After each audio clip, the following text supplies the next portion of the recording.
Mao Zedong was reviled by much of the world and loved for decades among citizens of his own country. Westerners think of him as a murderous communist, while during his reign Mao was beloved by his subjects and believed to be a hero. No matter what you say about him, he will be remembered for centuries as a powerful man. But who was he, really? A murderer or a hero? Or both? At the turn of the 20th century, China was still ruled by an emperor. All Chinese citizens had to conform to Confucianist values. They wore their hair in long braids as a sign of deference to their ruler. This followed the traditional Confucianist beliefs of respect and deference for one's elders. If someone was found not wearing a braid, they could be beheaded. However, in the early 1900s, a revolution occurred. The imperial government was overthrown and braids cut off in a symbolic gesture. This created a power vacuum that lasted for several years with little to no central government. During the early days of the Republic before Mao came to power, China was ruled by warlords. There were various leaders spread all around China that engaged in constant battles that made living extremely challenging. People were often on the run, trying to avoid getting caught in the crossfire. China was constantly bullied by foreign powers. It often warred with neighboring countries during times like the Opium Wars and the Sino-Japanese Wars, and was bullied around by powerful imperialist countries in Europe. Overall, China was by no means a powerful country before Mao's rule, whether it was a republic or under the rule of an emperor.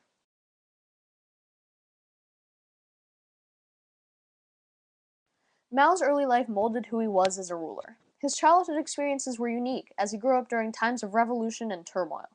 If his early life had been different, Mao might have been a very different ruler, changing the state that China is in today. Mao grew up under a father who was a very traditional Confucianist. Despite being very well educated on Confucianism, Mao's opposition to his father might have been a key player in his later dislike for Confucianist ideals and the traditional Chinese belief system that was shown during the destruction of tradition in the Cultural Revolution. Mao grew up as a peasant. This helped him understand the minds of the common people and reach out to them, developing the personality cult that made him such a powerful and well-liked leader during his reign. As a young adult, Mao read almost anything that came into contact with him. Eventually, he came across the writings of Karl Marx and Joseph Stalin and became infatuated with their concepts of communism. Growing up as a peasant also enamored him to their ideas of empowering the peasant workforce. In the end, Mao's early life was extremely influential on how he ruled.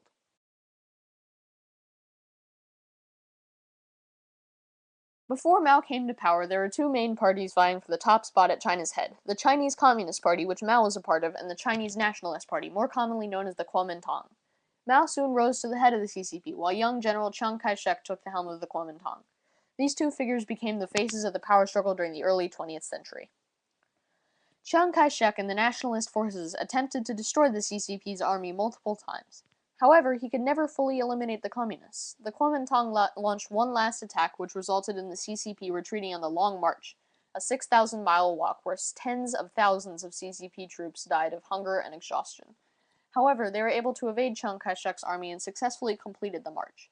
After the march concluded, Mao had overtaken other communist leader Zhou Enlai and attained the highest power in the Communist Party.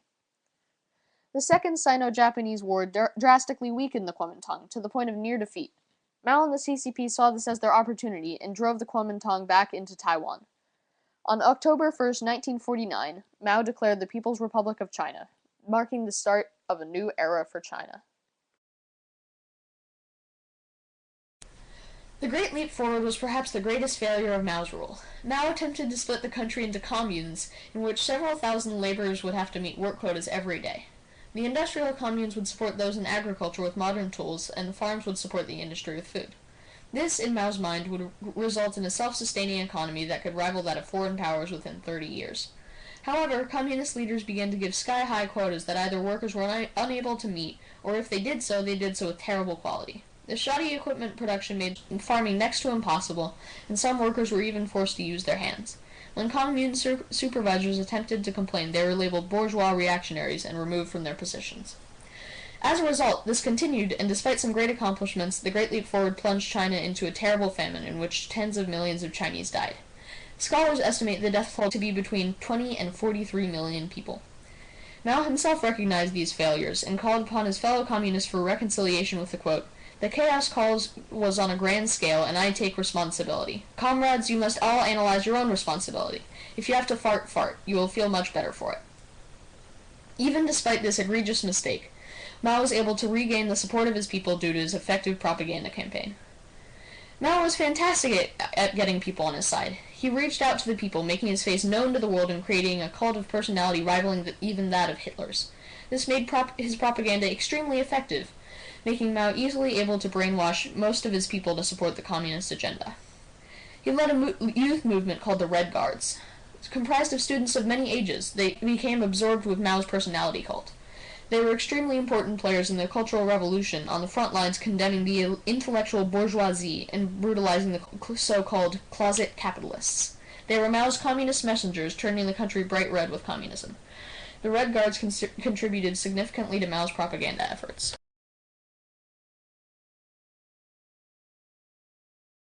Due to Mao's rule, China has changed dramatically over the past 50 years. For example, take the word of Chinese immigrant Yan Mingzhi. Yeah, so after 12 years, I went back. I could not even recognize my own place, my own home. Yeah, I tell you this story. I was riding the bicycle with my sister on the street doing something. After the business, we go home, right? At the point when I should make a left turn, I didn't recognize it. I don't know. I still keep on riding. My sister calls me back. Hi, stop, make a right turn, make a left turn. You know, that is, you see how tremendous the change is.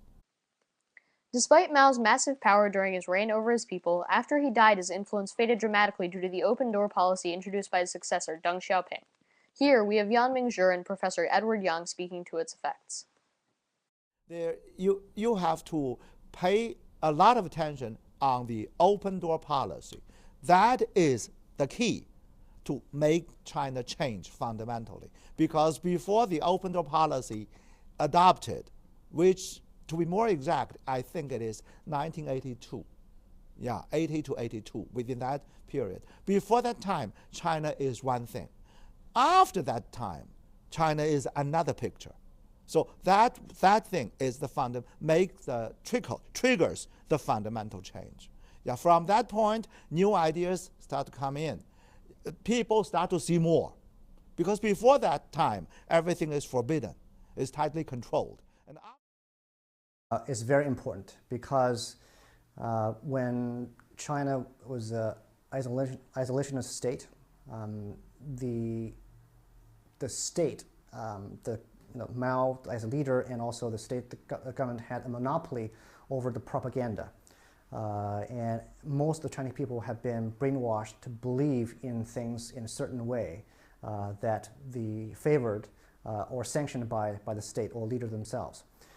So there is really no diversity of opinions on either domestic issues or foreign policy issues. Everybody thought about the same thing, or thinking the same way. But after the open door policy started in 1978, the China opened a door to foreign investment as well as ideas and information. And also in 1990s, the information technology, the popularization of internet also provided more channels and venues for Chinese people to learn from the outside world and to develop more sophisticated and diverse opinions about things. And many of those opinions are not in line with those of the authorities. This policy allowed Western ideas to enter the minds of Chinese citizens, slowly dismantling Mao's enormous cult of personality and disenchanting the Chinese people. Mao's leadership style of single-handedly making decisions with disregard for the other leaders very much worried the Chinese government that came after him. They believed that this was the cause of all the disasters that happened under his rule, so they started to make much more joint decisions. China's economy had started to deteriorate during the 1970s, as had much of the rest of the country. Mao began to slip into senility, and China began a downward spiral towards destruction. However, Deng Xiaoping was able to get the country back on track after Mao's death in 1976. If it weren't for Mao dying when he did, China would have continued down this path. Here, Edward Yang speaks to Mao's values for China. The Mao Zedong, as a leader of China, he is credited for being the founder of the People's Republic of China, and he's also credited for lifting the Chinese people out of century-long repression by foreign powers. Although he nearly destroyed his country in the process through starvation and human rights abuses during the Cultural Revolution, his successors were able to build off of Mao's legacy and create the powerhouse that we have today. Despite Mao's failures, he leaves a legacy of a thriving China.